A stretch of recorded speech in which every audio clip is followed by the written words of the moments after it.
Hello students, तो आज मैं आपको कराने वाला हूँ एनसीईआरटी बेस्ड क्वेश्चंस। ठीक है, ये आपको जो मैंने आपको दो वीडियोस में पढ़ाया है concept Euclid division lemma, Euclid division algorithm. ठीक है, एल्गोरिथम से हम क्या निकालते हैं, एचसीएफ। और ठीक है, लेमा में क्या बताता है कि A equals to B Q plus R. होता दोनों सेम ही है, लेकिन पहले वाला A equals to B Q plus R की फॉर्म में सिखाता है। दूसरा जो एल्गोरिथम है इसका, वो ये बताता है कि हम 2 नंबर्स का, 3 नंबर्स का, 4 नंबर्स का या 5 नंबर्स का, जितने भी नंबर्स हमारे पास में, उनका एचसीएफ कैसे निकालते हैं। तो उनसे ही रिलेटेड है क्वेश्चंस आपके, लेकिन ये आपके एनसीईआरटी होंगे। ये क्वेश्चंस आपके एनसीईआरटी होंगे। इन क्वेश्चंस में आपका 2-3 क्वेश्चंस जो है वो लैंग्वेज प्रॉब्लम है। ठीक है, और आपके 1-2 क्वेश्चंस आपके एचसीएफ का भी दिया है इसमें, एनसीईआरटी क्वेश्चंस एक्सरसाइज में, तो मैं वो भी कराऊंगा। तो आप ध्यान से देखना। ठीक है, आपको काफ़ी हेल्प करेगा ये क्वेश्चंस, क्योंकि जो पेपर सेटर होते हैं, जो पेपर सेटर का मतलब ये होता है कि जो आपके बोर्ड में एग्जाम का जो पेपर बनाते हैं टीचर्स, वे एनसीईआरटी की जो बुक होती है उसको ही ध्यान में रखकर बनाते हैं। तो आप ध्यान से देखना, आपकी काफ़ी मदद करेंगे ये। और आपको एक आइडिया भी होगा कि आपके पेपर में कैसे कैसे किस तरीके के क्वेश्चंस आते हैं। जो आप सभी बताते हो ना कि लैंग्वेज लेंदी है, कैलकुलेशन लेंदी है, लैंग्वेज हार्ड है, तो ऐसा कुछ नहीं है। वो सब एनसीईआरटी में आपका गिवन है। थोड़ा बहुत क्वेश्चंस का चेंज हो जाता है, डिट्टो आपको नहीं मिलता, लेकिन कुछ क्वेश्चंस एनसीईआरटी में आपके ऐसे भी है कि डिट्टो आ जाते हैं। ठीक है, तो ध्यान से देखना, ये आपकी काफ़ी मदद करेंगे। तो मैं आपका समय बच जाए तो पहले नोट डाउन कर दिया करूँगा लैंग्वेज के क्वेश्चंस, ताकि आपको ज़्यादा समय खराब ना हो। ठीक है, तो मैं अब आपका जो है एनसीईआरटी का सबसे पहला क्वेश्चंस कराऊंगा, जिसमें एचसीएफ निकालोगे आप 225 और 135 का। ठीक है, जो आपका एनसीईआरटी में क्वेश्चंस है आपका, उसमें एचसीएफ निकालना है आपको 225 और 135 का। जो यूक्लिड डिवीजन एल्गोरिथम है आपका, आपका जो यूक्लिड डिवीजन एल्गोरिथम है वो क्या कहता है कि A equals to B Q plus R, A equals to B Q plus R. जब आर आपका 0 होगा तो उस कंडीशन में जो आपका बी है, उस कंडीशन में जो आपका डिवाइजर है, वही आपका क्या होगा, एचसीएफ होगा। किन नंबर्स का, ए का और बी का। मैं क्या कह रहा हूँ वो ध्यान से वो ध्यान से समझना कि A equals to B Q plus R जो है यूक्लिड डिवीजन एल्गोरिथम देता है। ठीक है, एचसीएफ इसका कब आएगा, इन दोनों नंबर्स का एचसीएफ कब आएगा, जब आपका रिमाइंडर जो है 0 होगा। तो उस कंडीशन में जो आपका बी है, जो आपका डिवाइजर है, वही जो है एचसीएफ होगा इन दोनों नंबर्स का।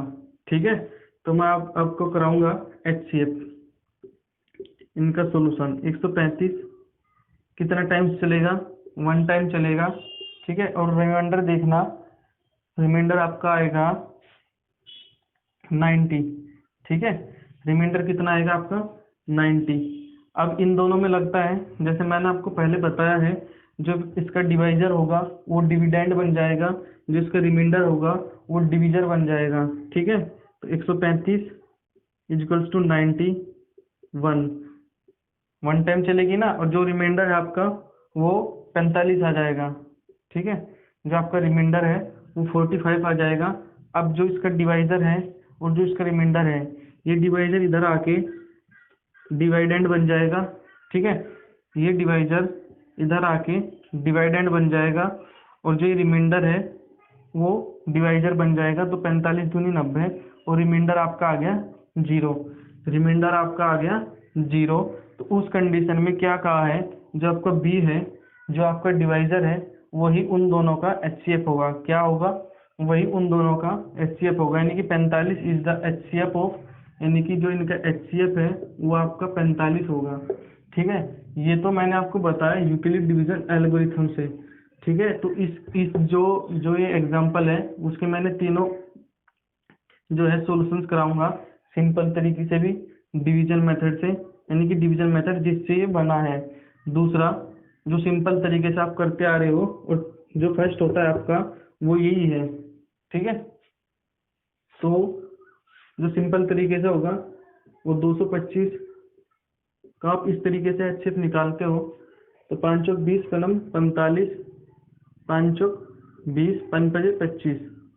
ठीक है, 5 नम 45, 3 3 9, तो इधर आओ 135 आए इधर, तो 5 5 दूनी 10, 5 से तो 35, 3 नम 27, तो 3 और 3, ठीक है, 3 3। तो अब आप कैसे लिखते हो 225 को? 5 गुना 5 मल्टीप्लाई बाई 3 इंटू 3, जो 135 है आपका वो कैसे लिखोगे? 5 गुना 3 गुना 3 गुना 3। जो आप सिंपल तरीके से जो है आपका HCF निकालना होगा, वो क्या करते हो आप? इन दोनों में कॉमन फैक्टर ढूंढते हो, ठीक है, इन दोनों में कॉमन फैक्टर ढूंढते हो, ये हो गया और ये हो गया, तो 5 इंटू 3 इंटू 3, तो 5 गुना 9, जो आपका वही आएगा जो पहले आया था 45, ठीक है, यानी कि 45 ही आएगा। अब तीसरा मेथड, ये आपका फर्स्ट, ये आपका दूसरा है, तीनों एक ही, ठीक है, सॉल्यूशन तीनों एक ही देगा, जो आपका रिजल्ट होगा वो तीनों का सेम आएगा 45, ठीक है। अब आपका आएगा, जब हम 135 से डिवाइड करेंगे 225 को, तो कितनी बार चलेगा? 1 टाइम, रिमाइंडर कितना आएगा? ठीक है, 90। इधर आप जब डिवाइड करोगे 135 को 91 90, कितना आएगा? 45। जब आप 90 को डिवाइड करोगे तो कितना आएगा? 2, रिमाइंडर कितना आएगा? 0। तो उस कंडीशन में जो आपका डिवाइजर होता है वही उनका HCF होगा। तो इधर भी आपका 45 आया, इधर भी आपका 45 आया, और इधर भी आपका 45 आया। तो ये जो तीनों है मेथड आपके, वो सेम रिजल्ट देते हैं, ठीक है। जो अब आपका मैं दूसरा क्वेश्चन कराऊंगा, इसकी जो लैंग्वेज है वो, जो आपका इसका कैलकुलेशन है वो लेंदी होगा। वो ये है कि 38220 और 196 का HCF निकालना है, ठीक है। तो इसको डायरेक्ट तरीके से करेंगे, पहले और तीसरा मेथड जो है गायब हो जाएगा, जो बीच वाला मेथड था यूक्लिड डिवीजन एल्गोरिथम वाला, वही करेंगे, उससे ही करेंगे हम। तो 38220 और 196, ठीक है, 38220 और 196 में हम करेंगे, तो इसको कितनी बार मल्टीप्लाई करेंगे हम? ठीक है, अगर हम सिंपल तरीके से इसको डिवाइड करें, अगर हम इसको सिंपल तरीके से डिवाइड करें, क्योंकि ये तो ज़्यादा बड़ी कैलकुलेशन देगा, तो डायरेक्ट तो आप लोग कर नहीं पाओगे, तो मैं आपको इस तरीके से दिखाऊंगा। 38220 196, तो 196 जो है आपको 1 टाइम्स चलेगा, तो 12 में से 6 गए 6, ठीक है, 17 17 में से 9 गया, कितना हो गया? 8, और 2 में से 1 गया, कितना होगा? 186, कितना होगा? 186। अब आपको नेक्स्ट उतारना होता है, तो ये कितनी बार चलेगा? ये कितनी बार चलेगा आपका? 1960 होता है, तो ये 9 टाइम्स चलेगा। कितनी बार चलेगा? 9 टाइम्स चलेगा। तो 9 6 54, 5 बच गया, 9 9 81, और 5 86 हो गया, 86 हो गया, 8 रिमाइंडर हो गया, 9 एकम 9 और 8 17 हो गया, 9 एकम 9 और 1 8 17 हो गया। तो 12 में से 4 गया 8, 12 में से 4 गया, कितना बचेगा आपका? 8, 15 में से 6 गया, कितना बचेगा? 9, और यहाँ पर 0। अब इधर आ गया 0, इधर कितना आ गया आपका? 0।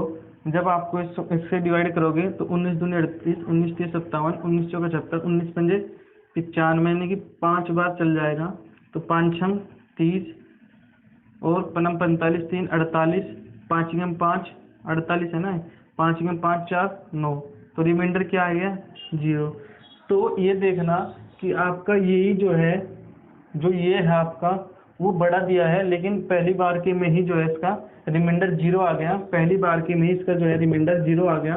अगला स्टेप नहीं फॉलो करना पड़ेगा हमें। तो 195 बार जब इसको चलाएंगे, ठीक है, जब 195 बार इसको चलाएंगे 196 का, तो रिमाइंडर कितना आएगा आपका? 0। तो रिमाइंडर कितना आएगा आपका? 0। तो इस केस में जो 196 है वही क्या होगा आपका? जो 196 है आपका वही क्या होगा आपका? HCF होगा। किन किन नंबर्स का? 38220 का और 196 का, ठीक है, 38220 का, और 196 का HCF होगा 196। तो यही आपका आंसर है, ठीक है। ठीक है, अब आप तीसरा क्वेश्चन देखना जो इस प्रकार है, 40 52 125 76, ठीक है। जब हम इसको डिवाइड करेंगे, 125 76 को 40 52 से, तो आप एक बात देखना, ये तो 12,000 समथिंग है, ये 4,000 समथिंग है, ठीक है। तो अगर हम 3 बार डिवाइड करेंगे, 3 बार मल्टीप्लाई करेंगे, कहने का मतलब ये है, तो 3 दूनी 6, 3 पंजे 15, 3 पंजे 15, 3 0 0 1 और 3 चौक 12, कितना आ गया? 6 में से 6 गया 0, 7 में से 5 गया 2, 5 में से 1 गया 4, 420 से हम क्या डिवाइड करेंगे? 40 52, ठीक है, 40 52, ये 420 है, ये 405 है, तो इसको हम आगे तक डिवाइड करेंगे। 420 है ये 4052 है, तो 9 टाइम्स हो जाएगा क्या?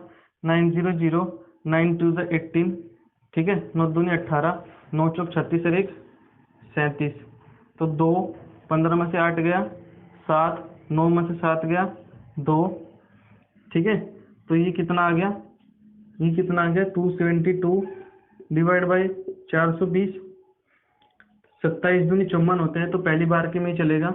272, कितना 272, 10 में से 2 गया 8, ठीक है, 11 में से 7 गया 4, 3 में से 2 गया 1, तो 148 हो गया। फिर 272 होगा, कितना होगा? 272 होगा, यानी 14 दूनी 28 होता है, तो वो कम होगा, तो 148 होगा। तो 12 में से 8 गए 4 होगा, 12 में से 8 गए कितना होगा? 4 होगा, 6 में से 4 गया 2 होगा, और 2 में से 1 गया 124, रिमाइंडर आपका आ गया। तो ये है 148, तो ये भी 1 टाइम्स चलेगा 124, 8 में से 4 गया 4, 8 में से 4 गया यानी कि 4, 4 में से 2 गया 2, यानी कि 24 124। अब आप 24 124, तो 24 पंजे 120, रिमाइंडर कितना आ गया? 4। अब क्या करोगे? 24 4 6 24, रिमाइंडर कितना आ गया? 0। जब आपका रिमाइंडर 0 आ जाए, उस कंडीशन में आपका जो डिवाइजर होता है, वही क्या आपका HCF होता है क्या? तो अगर मैं इसको एल्गोरिथम के हिसाब से लिखूं तो ठीक है, अगर मैं डायरेक्ट करता तो लेंदी पड़ता, कैलकुलेशन जो है उसको मतलब डायरेक्ट नहीं हो पाती, क्योंकि इसमें सब बहुत कुछ करना पड़ा आपको, ठीक है। तो इसको अगर मैं करके दिखाऊं, इसमें बहुत सारा स्टेप्स लगा। 125 और 76 को 4052 से जब डिवाइड करेंगे तो कितना टाइम्स मल्टीपल हुआ? पहली बार के में 3 बार गया, फिर कितना आया रिमाइंडर? 420 हुआ। जब 4052 को 420 से करोगे तो कितनी बार जाएगा? ये 9 टाइम्स गया, और रिमाइंडर कितना आ गया? 272। रिमाइंडर कितना आ गया? 272। जब 420 को डिवाइड करोगे 272 से तो कितनी टाइम्स जाएगा? 1 टाइम जाएगा, और रिमाइंडर कितना आपका आ गया? 124। रिमाइंडर आपका कितना आ गया? 124। जब 272 को डिवाइड करोगे 124 से तो 1 टाइम जाएगा, रिमाइंडर कितना आएगा आपका? 272 से डिवाइड करोगे 420,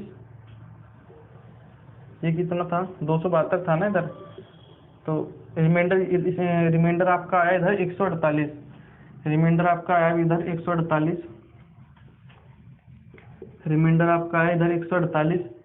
तो 124 इधर कितना आ गया? 24 दूनी 48, तो रिमाइंडर कितना आ गया? 24। जब आपको 124 से 24 करोगे तो कितना आएगा? 24 पंजे 120, 24 पंजे 120, रिमाइंडर कितना आएगा? 4। जब आप 24 को 4 से करोगे तो 4 6 24, रिमाइंडर क्या आएगा? 0। तो तो उस कंडीशन में आपका जब आपका रिमाइंडर जो है 0 होता है, जो आपका इधर डिवाइजर होगा, ठीक है, जो आपका बी होता है वही क्या आपका एचसीएफ होता है क्या? तो हम कैसे लिखेंगे, ठीक है, यानी कि जो आपका एचसीएफ होगा इसका 40-52, यानी कि शुरू में एक लिखते हैं ना, 125, 76, 40-52, वो कितना होगा, 4 होगा। यानी कि ये देखना आप कि कितना बड़ा लेंथ इसका जो डिजिट था, ठीक है, इसमें 5 डिजिट, इसमें 4 डिजिट, उनका एचसीएफ केवल 4 ही है, ठीक है, यानी उनमें जो है 4 ही कॉमन फैक्टर बना है, उनका जो कॉमन फैक्टर होगा वो 4 ही होगा, ठीक है। ये हो गया आपका एचसीएफ, यानी कि मैं जो बताया था ना कि 125, 76 ए होता है और बी होता है, ये हमने आगे क्यों लिखा, क्योंकि ये हमारा डिवाइडेंड होगा, ठीक है, ये आपका डिवाइडेंड होगा, ये आपका डिवाइजर होगा, ठीक है। इस तरीके से ए डिवाइडेंड होता है, बी डिवाइजर होता है, ए बड़ा होगा, बी छोटा होगा, तो इसलिए मैंने इसको पहले लिखा, इसको बाद में लिखा। इनका लिखने का भी तरीका है, ठीक है, ऐसे ही नहीं लिखना कि इसको पहले लिख दिया इसको बाद में लिख दिया। ये ए कोमा बी की फॉर्म में लिखते हैं इनको, ए कोमा बी की फॉर्म में इनको लिखते हैं, ठीक है। तो अब आप जो है एक लैंग्वेज क्वेश्चन देखोगे, अब आप क्या देखोगे, एक लैंग्वेज क्वेश्चन देखोगे, उसमें भी आपको एचसीएफ ही निकालना होगा। तो मैंने आपका क्वेश्चन उतार दिया है।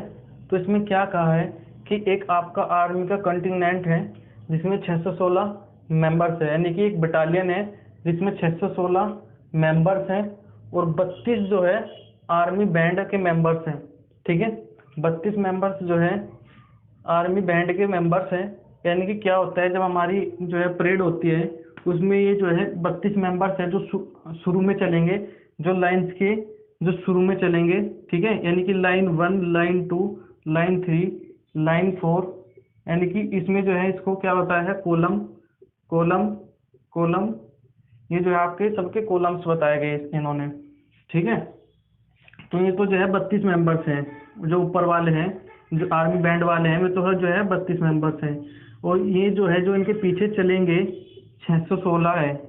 ये जो है टोटल कितने हैं, ये 616 मेंबर्स हैं। तो इन्होंने बताया कि वे नंबर ऑफ कॉलम्स बताओ जिनमें जो 616 मेंबर्स हैं वे इक्वली डिस्ट्रीब्यूट हो जाए, यानी कि अगर इसमें 5 हैं तो इधर भी 5 हो जाए, ठीक है, इधर भी 5 हो जाए, यानी कि इनका जो कॉलम्स की जो लाइन है, यानी कि जो उनके पीछे चलने वाले मेंबर्स हैं, यानी कि वे जो है आपके सेम हो जाए। यानी कि जो मैं आपको क्या बता रहा हूँ मैंने आपको ये बताया, यानी कि जो ये 616 मेंबर्स हैं, ये इनके जो पीछे चलने वाले हैं बैंड के जो पीछे चलेंगे, वे उनका जो नंबर है, यानी कि जो उनकी संख्या है उन मेंबर्स की, वो सेम हो। अगर इसके पीछे 8 बंदे चल रहे हैं तो इसके पीछे भी 8 बंदे चलेंगे, इसके पीछे भी 8 बंदे चलेंगे, इसके पीछे भी 8 बंदे चलेंगे, और जो ये 32 मेंबर्स हैं ये भी डिस्ट्रीब्यूट होंगे, मतलब इसके आगे 2 बंदे चलेंगे या 3 बंदे चलेंगे, इन तीनों के आगे वे भी सेम नंबर में होने चाहिए। यानी कि अगर इसके आगे 3 बंदे चल रहे हैं तो इसके भी आगे 3 बंदे चलने चाहिए, इसके भी आगे 3 बंदे, इसके भी आगे 3 बंदे। अगर इसके पीछे 8 बंदे चल रहे हैं तो इन सभी के पीछे 8 बंदे चलने चाहिए। तो इसी तरीके से आपको डिस्ट्रीब्यूट करना है। तो ऐसे क्वेश्चंस में हम आपका एचसीएफ निकालते हैं, ठीक है। जो भी आपका रिमाइंडर 0 देगा, जो उस समय डिविजर होगा वो जो है क्या आएगा, यानी कि वे क्या आएंगे, are to march in the same number of columns the 2 groups, ठीक है, इन विच दे कैन मार्च। तो हमें क्या बताना है कि हमें कॉलम्स बताना है, ठीक है, हमें क्या बताना है इसमें, हमें इसमें कॉलम्स बताना है कि वे कितने कॉलम्स बनाएंगे, ठीक है, यानी कि इस तरीके की जो लाइन होगी वे कितनी होगी, इस तरीके की जो लाइन होगी वो कितनी होगी। अब मैं आपको इसका सॉल्यूशन बताऊंगा। तो इसमें क्या पूछा है हमारा, इसमें कॉलम्स पूछा है आपका, what is the number of columns in which they can march. तो इसका एचसीएफ निकालेंगे हम लोग 616 का और 32 का। 616 और 32 का जब हम एचसीएफ निकालेंगे तो क्या आएगा, यानी कि 616 इज इक्वल्स टू 32 गुना हम इसको डिवाइड करके देख लेते हैं। 616 और आपका 32, तो 1 टाइम चलेगा। 11 में से 2 गया 9, 5 में से 3 गया 2, आप ऊपर वाला उतार लेंगे, कितना आएगा 296। तो 320 होता है, तो 9 टाइम्स चल जाएगी। 9 दूनी 18, 9 तीस 27 और 1 28, 16 में से कितने बच गए 8, और 8 में से 8 गए 0, तो 32, 8 चौक 32, कितना आ गया 0। तो आप जब इसको डिवाइड करोगे 19 टाइम्स होगा, और रिमाइंडर आपका कितना आएगा 8, तो 22, 8 इंटू 4, रिमाइंडर कितना आएगा 0। तो उस कंडीशन में आपका जो डिवाइजर होता है, जो आपका बी होता है, वही क्या होगा आपका HCF होगा। यानी कि इसका कहने का मतलब ये है कि 8 कॉलम्स बनेंगे। इस तरीके की जो लाइन है, यानी कि जो इस तरीके की जो लाइन होगी वो 8 बनेगी। वो कितनी बनेगी 8 कॉलम्स बनेंगे, ठीक है।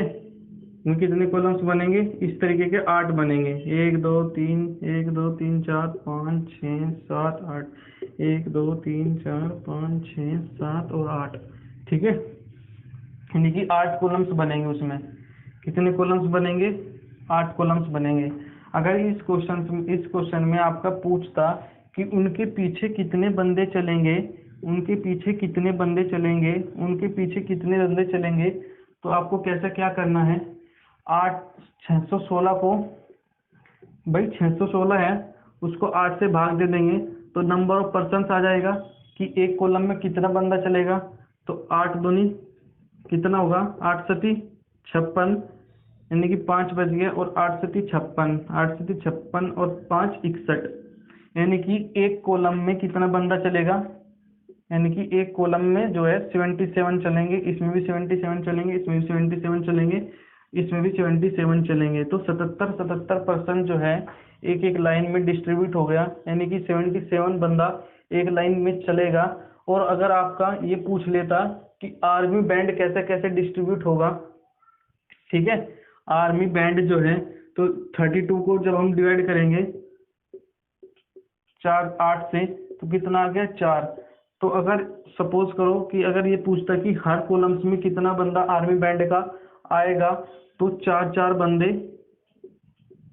एक कॉलम में के शुरू में चलेंगे, क्या होगा, ठीक है। क्योंकि एक रेगुलर तरीका होता है, जब आर्मी परेड करती है उसके पीछे हर बंदा इक्वल नंबर में चलता है। यानी कि इसमें अगर 75 है, इसमें 75 है, तो इसमें 70 होगा, तो इसमें 60 होगा, ऐसा नहीं होता।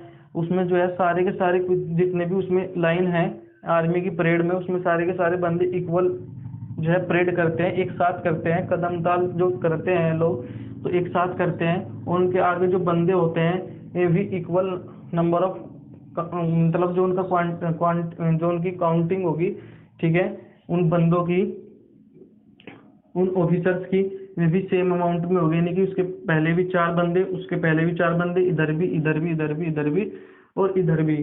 तो मैंने जो इसको इस क्वेश्चन में पढ़ाया वो तो है कि 8 कॉलम्स बनेंगे, क्योंकि इसमें कॉलम्स भी पूछ रखा है। लेकिन मैंने आपको 2 चीज इसमें एक्स्ट्रा बताई कि जो कॉलम्स है उसमें कितना बंदा परेड करेगा। तो एक बंदा 77, यानी कि जो है 77 बंदे एक कॉलम्स में रहेंगे, और उनके जो शुरू में चलने वाले हैं में 4 बंदे होंगे, ठीक है।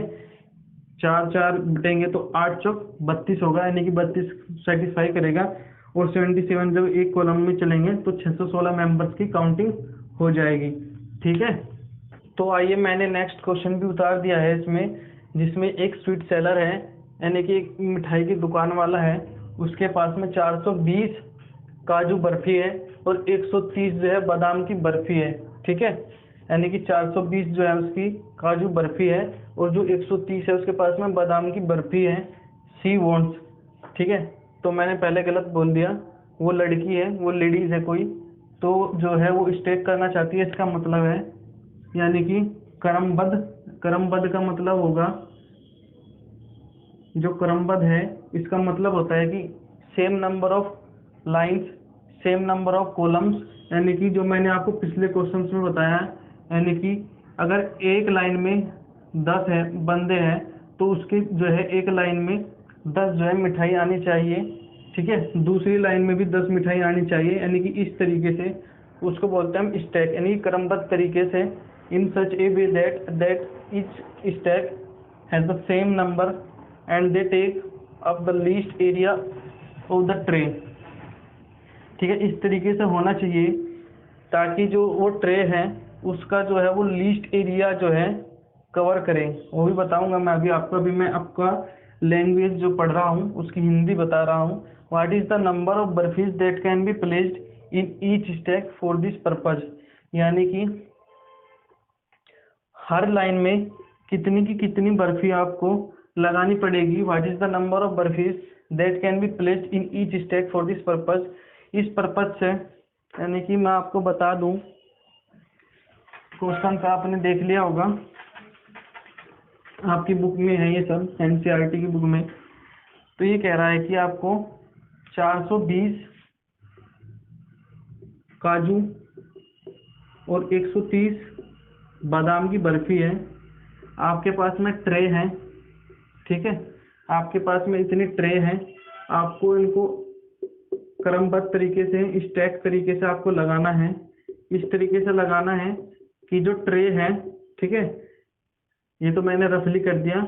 ये मत देखना कि इसमें 2 3 4 5 6 1 2 3 4 5 6 7 है तो इसमें ज़्यादा होगा। ये तो मैंने आपको समझाने के तरीके से बताया। यदि इसमें 7 है तो इसमें भी 7 होगी, इसमें भी 7 होगी, और ये इस तरीके से होगी कि इस ट्रे का जो है वो लीस्ट एरिया कवर करे। इस ट्रे का जो है लीस्ट एरिया कवर करें, ठीक है, लीस्ट एरिया कवर करें। तो उसमें जो है ऐसे क्वेश्चंस में भी आपको एचसीएफ निकालना होगा, ठीक है। ऐसे क्वेश्चंस में भी आपको एचसीएफ निकालना होगा, क्योंकि इसने बताया कि वे जो है एक कॉलम्स में सबसे ज़्यादा से ज़्यादा कितनी बर्फी आ सकती है। ज़्यादा से ज़्यादा, इस वर्ड पर फोकस करना, जहाँ भी ज़्यादा से ज़्यादा होगा, जहाँ पर भी मैक्सिमम होगा, ठीक है, जहाँ पर भी हाइयर होगा, ठीक है, उनका सब में हम एचसीएफ निकालते हैं, ठीक है, उनका सब में हम एचसीएफ निकालते हैं। तो अब हम एचसीएफ निकालेंगे 420 और 130 का, ताकि हमें ये पता लग जाए कि एक स्टैक में कितनी कितनी बर्फी आएगी, ठीक है। मान लीजिए 7 बर्फी आएगी तो 7 बर्फी एक स्टैक में होगी। और जब ये अगर आपका 7 आ गया आपका डिवाइजर, जब आपका रिमाइंडर 0 होगा, तो वही एक ऐसा काउंटिंग होगी जो इसका प्लेट का लिस्ट एरिया भी कवर करेगी और आपको स्टैक में भी सॉल्यूशन देगा। स्टैक का मतलब यानी कि इसमें भी अगर 7 है तो इसमें भी 7 होगी और आगे भी 7 7 में जाएगी। तो मैंने आपको रफली तरीके से बताया कि स्टैक का मतलब क्या होता है और कैसे कैसे हम एचसीएफ क्यों निकालते हैं। तो इसमें 420 और 130 है। 420 और 130 का निकालेंगे तो 13 3 39, 39 और 30 आ गया। 130 30 का निकालेंगे, 30 चौक 120 कितना आ गया, 10 आ गया। 30 और 10 का निकालेंगे, 10 गुना 30 जमा 0 आ गया। तो इसमें जो बी है आपका, जो आपका डिवाइजर है, वही एक ऐसा नंबर है जो लिस्ट एरिया भी इसका कवर करेगा बर्फी का, ठीक है, और स्टैक में भी होगा। यानी कि इसमें अगर ये आपकी प्लेट है तो इसमें जो है 10 बर्फी होगी, 1 2 3 4 5 6 7 8 9 10, इसमें भी 10 होगी, 1 2 3 4, ठीक है, इसमें भी इतनी होगी। और ये जो है इस तरीके से होगा कि आपका लिस्ट एरिया जो है कवर करेगा, ठीक है, आपका लिस्ट एरिया कवर करेगा। अगर मैं आपको इसमें एक चीज एक्स्ट्रा बताऊं, ठीक है, आपको आपके नॉलेज के लिए, कि आप इसकी टोटल बर्फी देख लो, 2 और 3 5 4 और 1 5, तो कितनी बर्फी हो गई आपके पास में, 550 बर्फी हो गई आपके पास में। कितनी हो गई, 550 हो गई। आपको जो है 10 बर्फी एक कॉलम में लगानी है, ठीक है। तो ऐसे जो है 55 कॉलम बनेंगे, ठीक है।